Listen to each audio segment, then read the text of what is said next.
కృష్ణానది తెలంగాణకు ఎంట్రీతోనే జూరాల దగ్గర ప్రాజెక్ట్ ఉంది. జూరాల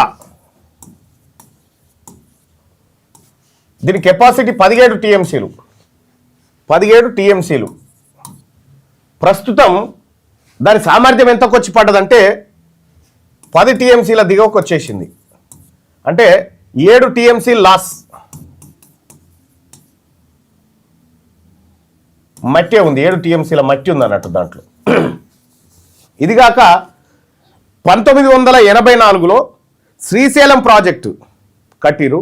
శ్రీశైలం ప్రాజెక్టు అసలు ఎంత అని మొదలుపెట్టిరు? అది 308 టీఎంసీల కెపాసిటీతో మొదలుపెట్టిరు.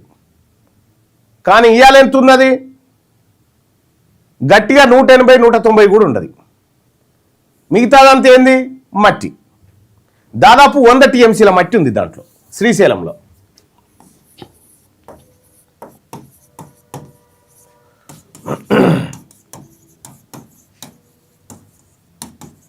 నాగార్జున సాగర్లో కూడా ఒక 70-80 టీఎంసీల మట్టి ఉంటుంది.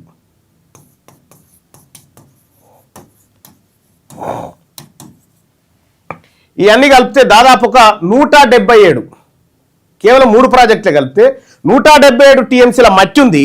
ఈ మట్టి పూడిక తీస్తే నీ పాలమూరు ఎక్కర్లేదు, నీ రంగారెడ్డి ఎక్కర్లేదు, నీకు ఇంకోటి ఎక్కర్లేదు. ఈ మట్టి తీయకుండా కొత్త కాంట్రాక్ట్ల పేరుతోనే డ్రామాలు తమాషాలు చేసుకుంటా ఇటు బీఆర్ఎస్ పార్టీ అటు కాంగ్రెస్ పార్టీ నాటకాలు ఆడుతూ ఉంది. పూడిక తీయరా అంటే తీయరు కానీ కొత్తగా కడతారు అటు ఇల్లు మనగాళ్ళు. ఏంది ఇలా కొత్త కథ ఏంది? ఇక్కడ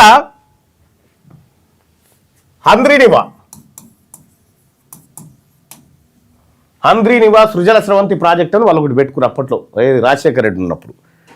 దానికి కేటాయింపులు లేవు, నోటీసులు లేవు. కేవలం ఏందది? ఈ హంద్రీనివా నుంచి తమిళనాడులో ఉన్న మద్రాసుకు తాగునీరు పోవాలి. ఎన్ని పోవాలి? ఏపీ నుంచి 5 టీఎంసీలు, తెలంగాణ నుంచి 5 టీఎంసీలు పోవాలి.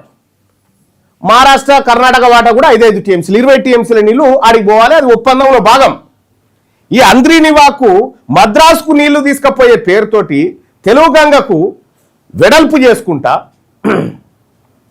తెలుగు గంగ ప్రాజెక్టును వెడల్పు చేసి తెలుగు గంగ ద్వారా మోసం చేసే ప్రయత్నం చేస్తూ ఉన్నారు.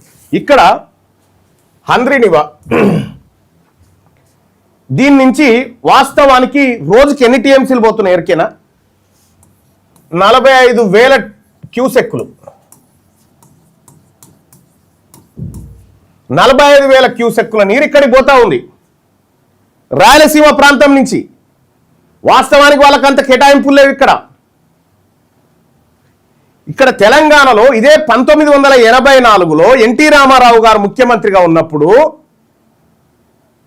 ఆడ ఒక ప్రాజెక్ట్ ఏది, ఒక లిఫ్ట్ ఇరిగేషన్ పెట్టిరు. లిఫ్ట్ ఇరిగేషన్ పెట్టి దాని పేరేదో ఉంది, మన పాలమూరు, దాని పేరు వచ్చేసి ఇప్పుడే చెప్తా.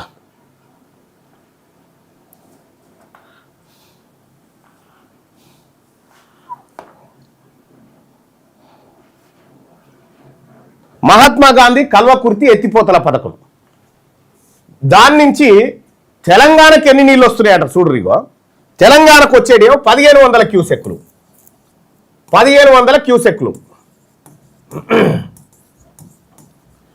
45,000 క్యూసెక్కులేమో అటు పోతున్నాయి. 15,000 క్యూసెక్కులేమో రైట్ బ్యాంక్ కెనాల్ నుంచి మనకు వస్తూ ఉన్నాయి. 1500 క్యూసెక్కులు అంటే బుడపోరడు మూత్రం పోసినట్టు ఉంటుంది. వాళ్ళేమో పెద్ద మోటార్లు పెట్టి ఎత్తుకొని బాహుబలి మోటార్లతో ఎత్తుకపోయినట్టుగా హంద్రీనివా కాలువలేమో అట్లా బారుతుంటాయి. మన ఏమో గివి. ఎవడు ఈ పాపానికి కారకుడు? ఎవడు? గతంలో అధికారంలో ఉన్న కాంగ్రెస్ పార్టీ కారణం, ఆ తర్వాత అధికారంలోకి వచ్చిన బీఆర్ఎస్ పార్టీ కారణం, ఆ తర్వాత ఇప్పుడున్న కాంగ్రెస్ పార్టీ కారణం కాదా ఇది? ఇక్కడ ఎస్ఎల్బిసి ఎన్నేళ్ళ అయినా ఈ సొరంగం తోవబట్టి? 44 ఏళ్ళ ఇది తోవబట్టి. 44 ఏళ్ల నుంచి ఎస్ఎల్బిసి సొరంగం తవ్వుతూనే ఉన్నారు. ఎస్ఎల్బిసి అంటే మొన్నలో 10 మంది మొత్తం అన్ననే మరి చచ్చిపోయారు కదా, ఎవడు వెళ్ళలే కదా, అన్ననే గుడిపేసిరు. ఆ ఎస్ఎల్బిసిని ఏడాదికి 2 కిలోమీటర్లు దొవ్వినా ఈ పాటికి పూర్తి అయ్యేది. అది కానీ కేసీఆర్ అధికారంలోకి వచ్చి ఏమన్నాడు గతంలో తెలంగాణ ఉద్యమంలో, నేనే కుర్చీ వేసుకొని ఎస్ఎల్బీసీ పొక్కలు ఓవిస్తా, ఎవడాపుతాడో చూస్తా అని డైలాగులు కొట్టిండు. ఆపిన గాస్తే ఎవడు మరాడా? ఎవడు ఆపలే? ఆపిందే కేసీఆర్. ఎందుకు? రాయలసీమను రతనాల సీమ చేస్తాను నగరికాడికి పోయి చెప్పొచ్చిండు కదా. ఎస్ఎల్బీసీ సొరంగం పూర్తయితే ఏడాదికి 100 టీఎంసీల నీరు ఇవాళ సూర్యాపేట, యాదాద్రి, తర్వాత భువనగిరి, నల్లగొండ ఈ ప్రాంతం సస్యశ్యామలం అయ్యేది. కనీసం 5 లక్షల ఎకరాల భూమి సాగుబాటులోకి వచ్చేది. దానికి 10 ఏళ్ళు అధికారంలో ఉన్న కేసీఆర్ 1000 కోట్లు కూడా ఖర్చు పెట్టలే. ఇక ఇప్పుడున్న ప్రభుత్వం కూడా సేమ్ అదే, ఏదో సర్వేలు చేస్తా ఉన్నాం, మన్ను మశానం చేస్తా ఉన్నా, సర్వేలు లేవు, నోటపీస్ లేవు, తొవ్వే చిత్తశుద్ధి లేదు వీళ్ళకు. ఫస్ట్ వాడేమో అవతలకే ఎత్తుకొని పోతా ఉంటాడు, వీళ్ళేమో ఈ తొర్రగొట్టారు. 44 ఏళ్లల్లా తొవ్వంగా ఇంకా 10 కిలోమీటర్లు మిగిలింది. ఈ 10 కిలోమీటర్లు పూర్తి చేస్తానికి వీళ్ళతోటి అయితలేదు. ఇప్పుడు ఇదొకటి. ఇది పూర్తి చేస్తే 5 లక్షల ఎకరాల భూమి సాగుబాటులోకి వస్తుంది. ఇది పూర్తి చేస్తే కనీసం 5 నుంచి 6 లక్షల ఎకరాలు వస్తుంది. థర్డ్ పార్టీలో ఇంకెక్కువ వస్తుంది.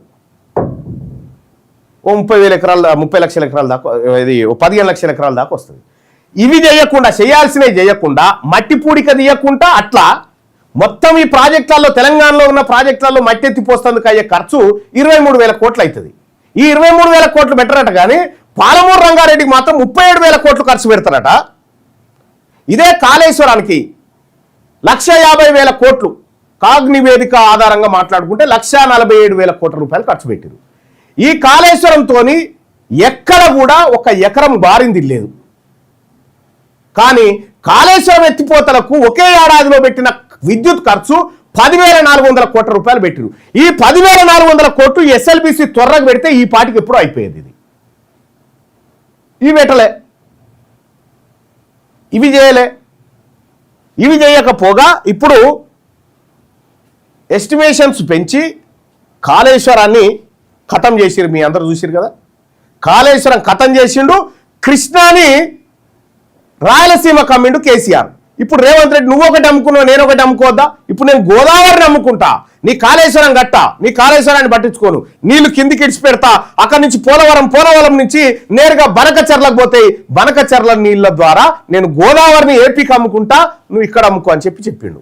ఇదే 2020లో కల్వకుంట్ల చంద్రశేఖరరావు గారు మాకు గిన్ని నీళ్ళు ఎందుకయా, 299 టీఎంసీలు చాలని చెప్పి సంతకం పెట్టి ఇచ్చిన మొనగాడు. వీళ్ళకి నీళ్ళ మీద చిత్తశుద్ధి ఉందా? తెలంగాణ రాష్ట్రంలో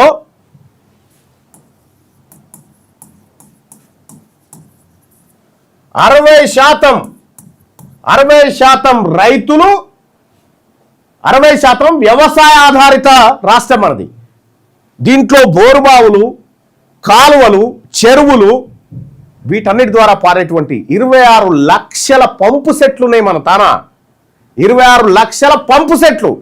మరి నిజంగా కేసీఆర్ తెచ్చినటువంటి కాళేశ్వరం తోటే కేసీఆర్ జలప్రదాతనే అయితే కాలువలతో నీళ్ళు వచ్చినాక కరెంట్ ఎందుక? కరెంటు మోటార్లు ఎందుకు? ఇటు విద్యుత్ సంస్థలను మోసం చేస్తారు బిల్లులు కట్టకుండా. కాళేశ్వరం నీళ్ళు వచ్చినాయని మాకు భ్రమలు కల్పిస్తారు. మళ్ళీ 7 మోటార్ రానే ఉంది, ఎండేది ఎండుతూనే ఉంది. నువ్వే కదా పాలమూరు వలసల గురించి మాట్లాడింది కల్వకుంట్ల చంద్రశేఖరరావు గారు. నువ్వే కదా మాట్లాడింది. పాలమూరు వలసలు వెళ్ళిపోతా ఉన్నారు, దుబాయ్, బొంబాయి, బొగుబాయ్ అని చెప్పినావు. నల్లగొండ బిడ్డల నడుములొంగిపోతా ఉన్నాయి, ఫ్లోరైడ్ సమస్యలు అని చెప్పినావు. ఇవి చూపించే కదా తెలంగాణ ఉద్యమం చేసింది. అందుకే కదా తెలంగాణ ఉద్యమంలో నీళ్లు, నిధులు, నియామకాలని చెప్పింది. ఎవరి పాలైనది తెలంగాణ రాష్ట్రంలో నీళ్లు? అటు ఏపీకి కాంట్రాక్టులు పట్టేది మెగా కృష్ణారెడ్డి, ఇటు తెలంగాణకు పట్టేది ఈయననే. వీళ్ళిద్దరు కలిసి, ప్రభుత్వాలు మెగా కృష్ణారెడ్డి కలిసి మొత్తం తెలంగాణ ప్రాంతంలో కృష్ణా గోదావరి నదులను అమ్మేసిరు వీళ్ళిద్దరు కలిసి. ఏముందా? ఏం వాటా ఉంది ఇలా? ఎక్కడ ఆపుకోగలుగుతున్నాం? 1922లో కట్టినటువంటి పోచారం ప్రాజెక్ట్ ఏదైతే ఉందో, మొన్న 150,000 క్యూసెక్ల వరద తాకిడి వస్తే తట్టుకొని నిలబడ్డది. దాని కెపాసిటీ కూడా కాదు. దస్కున ఒకటే దెబ్బకు దసికిపోయా మన కాళేశ్వరం మొన్న కట్టింది. ఈ దొంగ నాటకాలు ఆపండి. కాంగ్రెస్ పార్టీ గోదావరి నమ్మింది, బీఆర్ఎస్ పార్టీ కృష్ణానది నమ్మింది. మనం పాటలలో వాడుకున్నాం కదా, మా గోదావరమ్మ గొడ్రాలైపోయిందమ్మో అని చెప్పి గద్దరన్న వారే కదా అప్పుడు పాట. కృష్ణమ్మ గంటెడు నీళ్ళు ఇయ్యలేదని చెప్పి అమ్మ తెలంగాణమా ఆకలి కేకల గానమా అని పాడుకున్నాం కదా. ఆ పాటలో ఈ రెండు ఉన్నాయి కదా. మా గోదావరమ్మ తెలంగాణను గొడ్రాలు చేసి పోయిందమ్మ, అమ్మ తెలంగాణమా ఆకలి కేకల గానమా, మనమే కదా పాడుకుంది తెలంగాణ ఉద్యమంలో. కృష్ణానది చెంగున దుంకి తెలంగాణకు గంటే నీళ్ళు ఇయ్యలేదని మనమే కదా అందులో పెట్టుకుంది. ఆ పదాల మీదనే కదా ఉద్యమం సాగింది. ఇవాళ మన ఈ రెండింటి ద్వారా ఏమొస్తా ఉంది, నీకు రావాల్సిన 555 టీఎంసీలు, రైట్ సుదర్శన్ భాయ్, 555 టీఎంసీల నీళ్లు వాటా ఉంటే దాన్ని 299 టీఎంసీలు చాలు అని చెప్పొచ్చిన మునగాడు తెలంగాణ ద్రోహి కల్వకుంట్ల చంద్రశేఖరరావు. 811 టీఎంసీలు ఉండే ఇక్కడ ఏంది కృష్ణా జలాల్లో, అందులో 555 టీఎంసీలు మనకు వాటా దక్కాలి. ఎందుకంటే దాదాపు అదేమో 79% తెలంగాణలో వాడుతుంది గోదావరి, ఇదేమో 69% తెలంగాణలో వాడుతుంది కృష్ణా నది. ఇక్కడ పరివాహక ప్రాంతము క్యాచ్మెంట్ ఏరియా, ఇక్కడ నీళ్ళు ఎత్తుకపోతుంది వాళ్ళు. వీళ్ళేమో సప్పట్లు కొట్టుకుంటా కాంట్రాక్టర్ల దగ్గర కమిషన్లు కొట్టుకుంటా వీళ్ళు, ఈ ప్రభుత్వాలు, ఈ సన్నాసి ప్రభుత్వాలు, ఈ సన్నాసి ముఖ్యమంత్రులు అంటారు, సన్నాసులు అని అంటారు. మరి లేకపోతే ఏందా మీరు చేసింది నీళ్ళ విషయంలో? 1,47,000 కోట్లు ఖర్చు పెడితే ఎవరికి ఎక్కడికి వచ్చిందా నీ కాళేశ్వరము?